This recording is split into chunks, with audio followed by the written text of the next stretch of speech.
Hello students, मैं अंजलि पयाल स्वागत करती हूँ आपका आईसीटी वर्चुअल क्लासरूम देहरादून से। कैसे हैं आप सब लोग? उम्मीद करती हूँ आप सब लोग अच्छे होंगे और अपनी लाइफ में बहुत बेहतर कुछ कर रहे होंगे।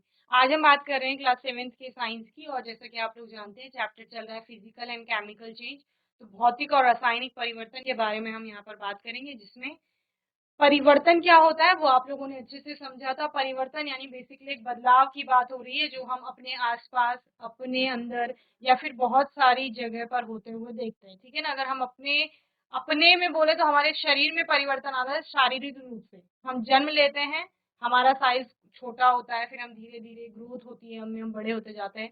तो इस तरह से क्या हो रहा है, बदलाव आ रहा है। इसके अलावा मानसिक रूप में भी हमारे अंदर बदलाव आता है, जहाँ पर हमारी किसी भी चीज को लेकर सोचने की क्षमता जो है वो विकसित होती है, वो बदलाव है। यहाँ पर हमारे आसपास क्या परिवर्तन हो रहे हैं उन पर बात कर रहे हैं। ठीक है ना? आसपास यानी कि देखो, हम लोग एक पेड़ को उगते हुए देख रहे हैं। हमने एक बीज डाला था, वो अंकुरित हुआ, उससे छोटा सा पौधा बना, फिर आपका क्या बना, एक बहुत बड़ा पेड़ बना। तो ये क्या है? ये परिवर्तन है आपका। या आप लोगों ने कैंडल जलाई, कैंडल जलती है, ठीक है ना, प्रकाश उत्पन्न होता है, उसमें थ्रेड जो है वो जल रहा है, तो वो परिवर्तन है। लकड़ियां हम लोग जलाते हैं, वो परिवर्तन है। हम खाना बना रहे हैं, वो परिवर्तन है। तो हर एक चीज हमारे आसपास हो रही है, वो परिवर्तन हो रही है। क्राफ्ट के लिए आप लोग जैसे कागज वगैरह की कटिंग करते हैं, वो परिवर्तन है। तो बहुत सारी चीजें परिवर्तन में आती है। ठीक है? यहाँ पर परिवर्तन क्या है? एक बदलाव है जो किसी भी वर्तमान स्थिति के बिल्कुल अलग है। ठीक है ना? जैसे अभी वर्तमान स्थिति इस पेन की ये है कि सपोज ये आपका 7, 8 या 10 सेंटीमीटर का है। ठीक है ना? मैंने इसको काट करके 4 सेंटीमीटर का बना दिया। तो वर्तमान स्थिति में हमने बदलाव लाया, वही परिवर्तन है। उससे अलग हमें कुछ रिजल्ट देखने को मिलते हैं। तो यहाँ पर आपने बहुत सारे परिवर्तन देखे, जैसे रबड़ को खींचना हो गया, पानी को हम लोग बॉईल करते हैं तो वो परिवर्तन है। ठीक है? उसके अलावा पानी को हम फ्रिज में रख देते हैं, फ्रीजर में डाल दिया हमने सपोज, तो वो जम जाता है, बर्फ में बदल गया, वो परिवर्तन है। या कागज की एक बड़ी शीट थी, उससे हमने इस तरह से 4 टुकड़े किए, फिर हमने एक को और 4 छोटे भागों में बांट दिया, तो इस तरह से ये भी आपका एक परिवर्तन है। हमारे पास लकड़ी का एक ब्लॉक था, या लकड़ी के कुछ हमारे पास गुटके थे, उनको हमने काट दिया, वो भी परिवर्तन है। लेकिन ये सब परिवर्तनों को हम 2 परिवर्तनों में विभाजित करते हैं। एक आपका आता है भौतिक परिवर्तन और दूसरा आपका आता है रासायनिक परिवर्तन। अब भौतिक परिवर्तन क्या है और रासायनिक परिवर्तन क्या है? भौतिक परिवर्तन भौतिक गुणों में परिवर्तन की बात करता है। समझ रहे हैं क्या बोला मैंने? भौतिक परिवर्तन जो है वो भौतिक गुणों में परिवर्तन की बात करता है, जबकि रासायनिक परिवर्तन रासायनिक गुणों में परिवर्तन की बात करता है। भौतिक गुणों में परिवर्तन क्या क्या होंगे? आकार में परिवर्तन कर दिया, आकृति में परिवर्तन कर दिया, रंग में परिवर्तन कर दिया, अवस्था में परिवर्तन कर दिया। ये सारे भौतिक गुण हैं, इनमें परिवर्तन लाओगे तो ये भौतिक परिवर्तन कहलाए। समझ रहे हैं? जैसे आपने कहा हमारे पास कागज की एक बड़ी शीट थी, वो शीट को काट करके आपने छोटा कर दिया, तो है तो अभी भी वही कागज। तो कैसा परिवर्तन है? भौतिक परिवर्तन है। भौतिक परिवर्तन में नया पदार्थ नहीं बनेगा आपका। समझ रहे हैं? और रिवर्सिबल नेचर का ये हो सकता है। ठीक है? हो सकता है जनरली, सामान्य तौर पर। ऐसा नहीं है कि बहुत सारे, जैसे आप बोलेंगे मैम हमने कागज की शीट काट दी, अब इसको दोबारा हम एज इट इज तो प्राप्त नहीं कर पाएंगे। हम उसको चिपका लेंगे, ग्लू से चिपका लिया या आपने टेप से चिपका लिया, लेकिन एज इट इज आपको वो शीट नहीं मिलेगी। तो वहां पर वो इरिवर्सिबल भी है। इस लकड़ी के गुटके की बात करेंगे तो ये रिवर्सिबल नहीं है। अगर लकड़ी का बड़ा गुटका है, उसको काट दिया, अब वापिस उसको बड़ा कैसे करेंगे? नहीं कर सकते ना। लेकिन भौतिक परिवर्तन है। क्यों? क्योंकि जो नई लकड़ी आपको छोटा जो उससे गुटका प्राप्त हुआ है, वो भी उसी चीज का है, वही कंपोजिशन है अभी भी उसका, वो चेंज नहीं हुआ, तो नया पदार्थ नहीं बना। तो भौतिक परिवर्तन। अब रासायनिक गुणों में परिवर्तन यानी नए पदार्थ का बनना।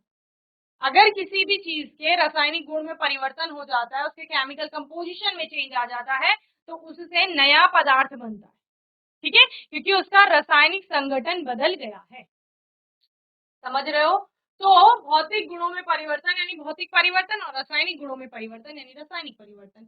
जैसे कि यहाँ पर हम देख रहे हैं, लोहे की कोई वस्तु है, उस पर जंग लग गया, तो जंग लगना परिवर्तन है। आपके पास लोहे की कोई वस्तु थी, ये वस्तु है सपोज, ये नमी के संपर्क में आई, नमी यानी कि जल के लिए हम बेसिकली यूज करते हैं, और ऑक्सीजन के संपर्क में आई, इससे क्या होगा, इसके ऊपर धीरे धीरे आपकी एक लेयर आ जाएगी जिसको आप इसकी कहेंगे जंग की परत है।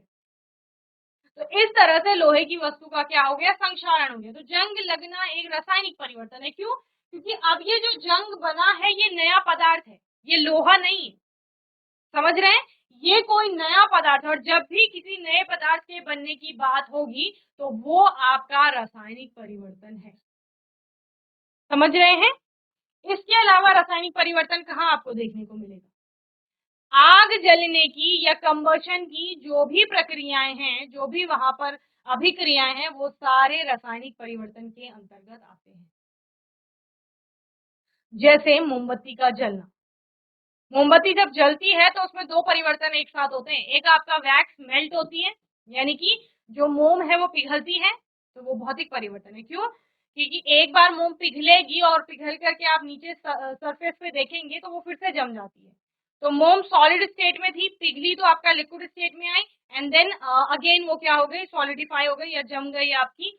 तो इस तरह से क्या हुआ, रिवर्सिबल नेचर यहाँ पर आपको देखने को मिला, लेकिन पदार्थ वही था। पहले भी वैक्स ही थी, जब वो मोल्टन स्टेट में थी, पिघली हुई अवस्था में थी, तब भी वो वैक्स ही है, और जब वो दोबारा से जम गई है तब भी वो वैक्स ही है, मोम ही है आपका, तो नया पदार्थ नहीं है।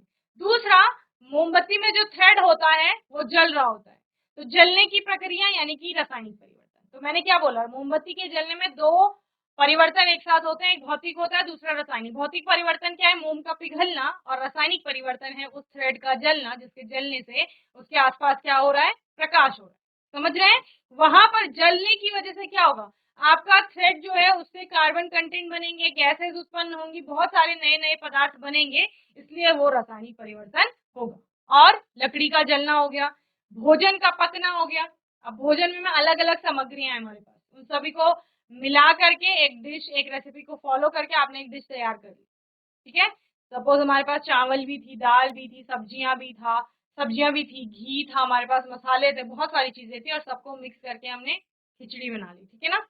तो वो खिचड़ी अब क्या है, नया पदार्थ है। उससे आप उस दाल को, उस सब्जी की को, चावल को, जो स्पाइसेस थे उनको, या फिर घी हो गया, जो भी आपने चीज वहां पर यूज की, उनको अलग नहीं कर सकते हो आप वापस। तो इरिवर्सिबल भी है नेचर। दूसरा, नया पदार्थ बना है, इसलिए रासायनिक परिवर्तन है। अब वो भोजन हमने खाया, उसका पाचन होता है हमारे शरीर में, तो जो डाइजेशन है वो भी रासायनिक परिवर्तन है। क्योंकि जब उसका डाइजेशन होगा तो वो फर्दर आपका और सिंपलेस्ट आपके पार्टिकल्स में, मॉलिक्यूल्स में या सब्सटेंसेस में टूटेगा आपका। समझ रहे हो? जो आपने खिचड़ी खाई, ब्रेड खाया, जो भी आपने चीज खाई, वो और छोटे छोटे आपके और सरल अणुओं में टूटेगा। तो उन सरलतम अणुओं से, जैसे उस भोजन से शरीर ने हमारा प्रोटीन लिया, कार्ब्स लिए, सपोज फैट लिया, जो भी लिया, उससे वापस आप उस चीज को प्राप्त नहीं कर पाएंगे। समझ रहे हैं? तो ये इरिवर्सिबल भी है, यानी अनुत्क्रमणीय भी है, तो रासायनिक परिवर्तन के अंतर्गत आए। समझ रहे हैं? तो अगर रासायनिक परिवर्तन पूछा जाएगा कि रासायनिक परिवर्तन किसे कहते हैं, तो एक ऐसा परिवर्तन जो रासायनिक गुणों में परिवर्तन की बात करता है, या रासायनिक गुणों में परिवर्तन ही रासायनिक परिवर्तन है। और उदाहरण आपके क्या क्या हो जाएंगे, मोमबत्ती का जलना, लकड़ी का जलना, भोजन का पाचन, भोजन का पकना, या फिर जंग लगना, ये सारे क्या है, रासायनिक परिवर्तन है। यदि पूछा जाता है भौतिक परिवर्तन क्या होता है, उसके उदाहरण बताइए, तो भौतिक गुणों में परिवर्तन ही भौतिक परिवर्तन है। और इसके उदाहरण क्या क्या हो जाएंगे, जैसे आपने बोला कागज की शीट को काटना, लकड़ी के किसी बड़े गुटके को काटकर छोटा करना, पानी का बर्फ बनना या बर्फ से पानी का बनना, पानी से भाप का बनना, ये सारे भौतिक परिवर्तन होंगे। ठीक है ना? चलो, तो यहाँ पर आग जलना, ये आपका रासायनिक परिवर्तन के अंतर्गत आता है। तो वह परिवर्तन जिसमें एक अथवा एक से अधिक नए पदार्थ बनते। देखो, भौतिक परिवर्तन में नया पदार्थ नहीं बनेगा। क्या बोल रही हूँ मैं बार बार, भौतिक परिवर्तन में नया पदार्थ नहीं बनेगा, पदार्थ वही रहेगा, बस उसके भौतिक गुण बदल जाएंगे। जिससे आपने क्या बोला, मैम पानी था, पानी से बर्फ बन गई, गुण अभी भी दोनों के वही हैं, दोनों अभी भी सेम चीजें आपका शो करेंगी, लेकिन उनकी सिर्फ भौतिक अवस्था बदली है। तो H2O ही है, चाहे वो लिक्विड स्टेट में है, चाहे आपका वो आपका सॉलिड स्टेट में, यानी ठोस अवस्था में, चाहे द्रव अवस्था में, चाहे गैसीय अवस्था में है, H2O ही जल ही रहेगा, लेकिन केवल भौतिक अवस्था उसकी बदली, तो वो भौतिक गुण में परिवर्तन है। समझ रहे हैं? नया पदार्थ नहीं बना है, लेकिन केमिकल चेंज क्या कह रहा है कि नया पदार्थ आपका बनेगा। जैसे आपने क्या बोला कि भोजन के लिए हमारे पास अलग अलग सामग्रियां थी, उनसे हमने कोई एक डिश बना लिया, कोई एक खाने का डिश बना ली हमने, कोई भी, तो वो क्या हो गई आपका एक नया पदार्थ हो गया।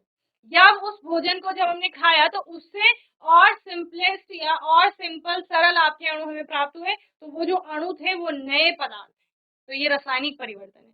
जैसे आपने बोला लकड़ी जली, तो जलने के पश्चात हमें कोयला मिला, राख मिली, अन्य अन्य गैसें मिली हमें, तो ये सारे नए पदार्थ हैं। तो वही बोल रहा है कि रासायनिक परिवर्तन वह परिवर्तन है जिसमें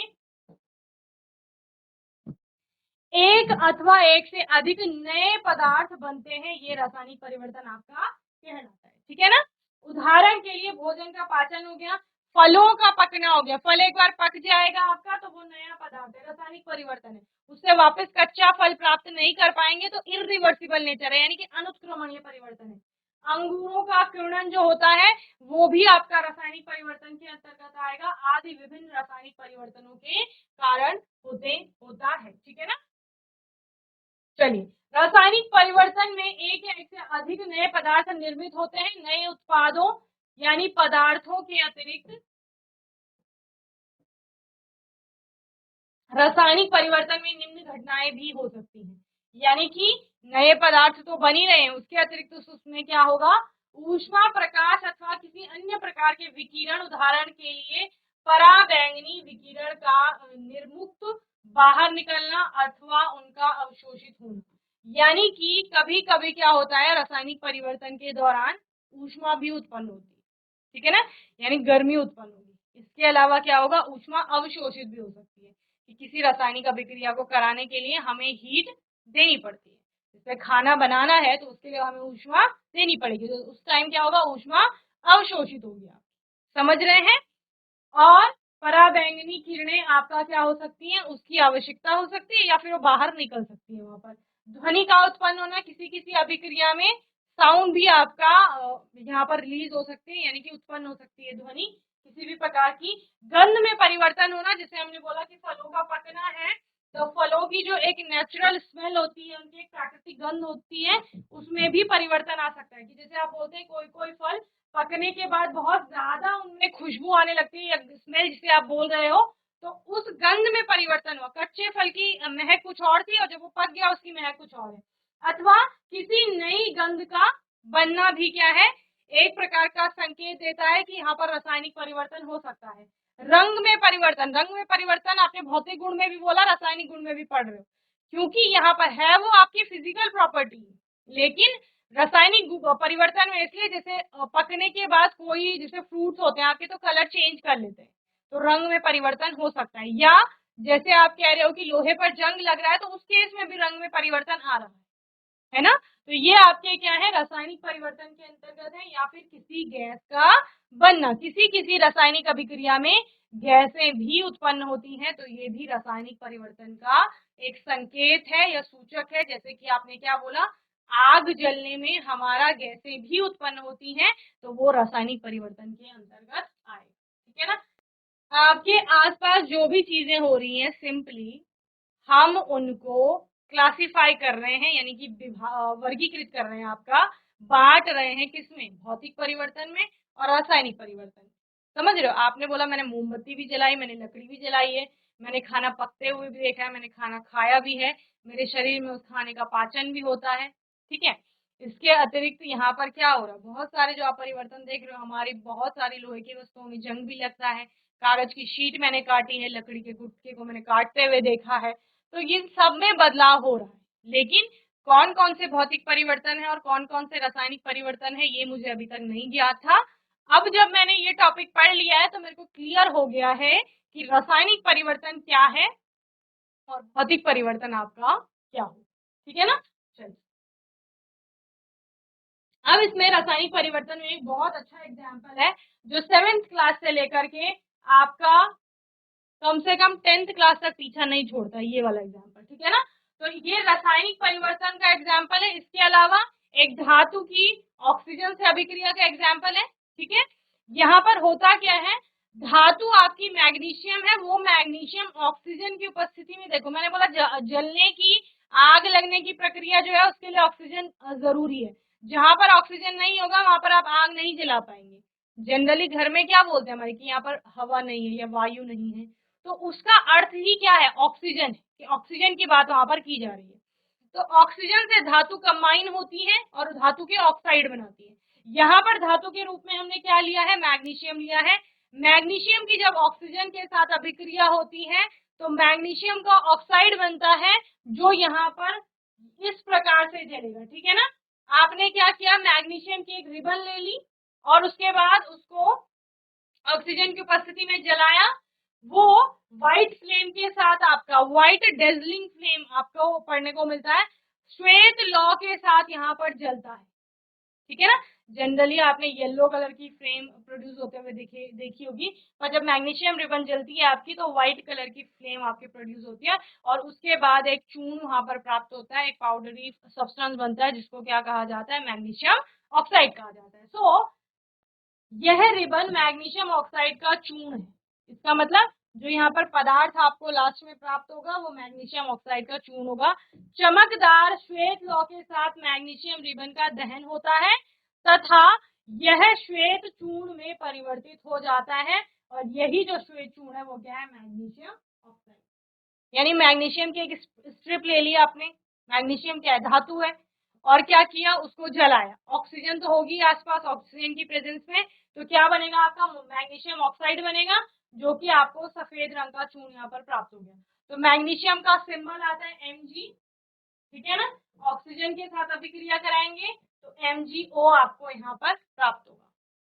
ठीक है, तो ये धातु हो गई, ये आपका ऑक्सीजन हो गई, और ये धातु का ऑक्साइड जो कि क्या है, मैग्नीशियम ऑक्साइड आपका है।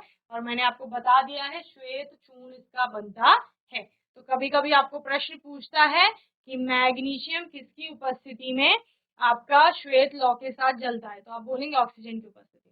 ठीक है, या मैग्नीशियम की जब ऑक्सीजन से अभिक्रिया होती है तो क्या बनता है, तो सफेद रंग का एक चूर्ण प्राप्त होता है जिसे क्या कहा जाता है, मैग्नीशियम ऑक्साइड कहा जाता है। और चूंकि यहाँ पर एक नया पदार्थ बन रहा है तो ये रासायनिक परिवर्तन के अंतर्गत आए। ओके, चलिए इसे नोट कर लीजिए जल्दी से।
एक आपके पास और एक एग्जाम्पल है केमिकल चेंज का, केमिकल रिएक्शन जिसके लिए ये दी गई है यहाँ पर इक्वेशन। होता क्या है, कॉपर सल्फेट का सोल्यूशन होता है, जैसे आपको यहाँ पर दिख रहा होगा, जो नीले रंग का विलयन है आपका, ये कॉपर सल्फेट का है। ठीक है ना, इसमें डाली जाती है लोहे की कील। अब कॉपर सल्फेट में लोहे की कील डालते हैं तो होता क्या है, जो कॉपर के साथ सल्फेट है ये वाला पोर्शन इसके साथ रिएक्ट करता है, यानी आयन जो है यहाँ से इस विलयन से इस कॉपर को विस्थापित करेगी, Cu को हटा देगी, उसने अलग कर दिया और अपना क्या बना दिया, आयन का जो नया सोल्यूशन बना है फेरस सल्फेट जिसे कहा जाता है वो बन गया। तो ये कॉपर कहाँ गई, ये इस जो लोहे की कील है उस पर डिपॉजिट हो जाती है। तो देखो लोहे की कील का पहला ये ग्रेश कलर था, बाद में ये कुछ रेडिश सा ऑरेंज सा कलर आ रहा है, तो ये किसकी वजह से आ रहा है, कॉपर की वजह से आ रहा है। समझ रहे, तो ये भी रासायनिक परिवर्तन है आपका, जहां पर क्या हो रहा है, नया पदार्थ बन रहा है।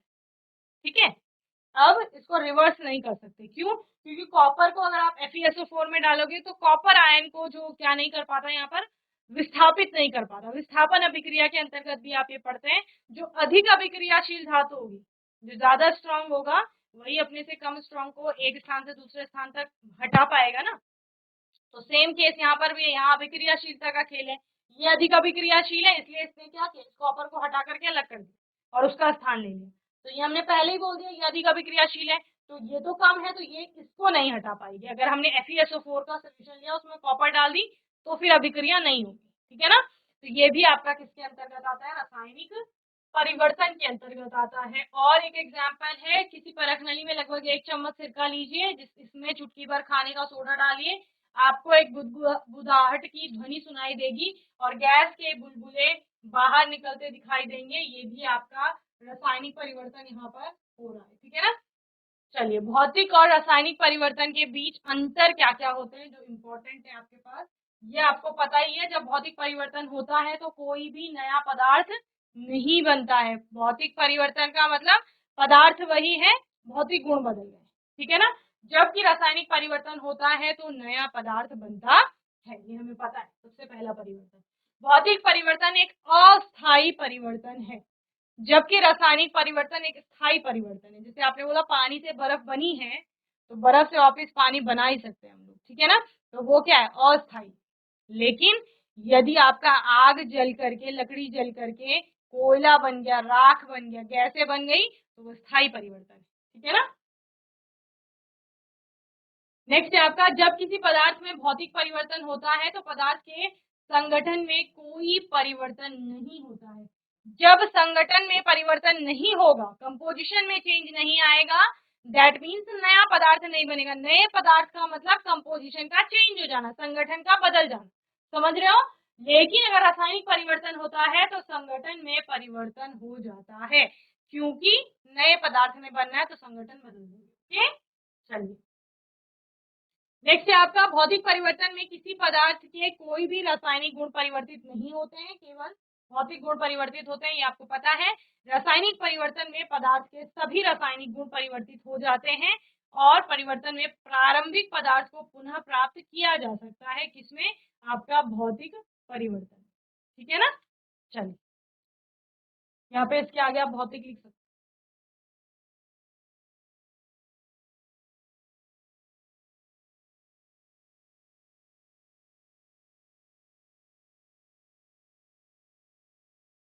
भौतिक और रासायनिक परिवर्तन में जो अंतर है, वो बाकी के अंतर आप लोग स्वयं से करके लाएंगे होमवर्क में।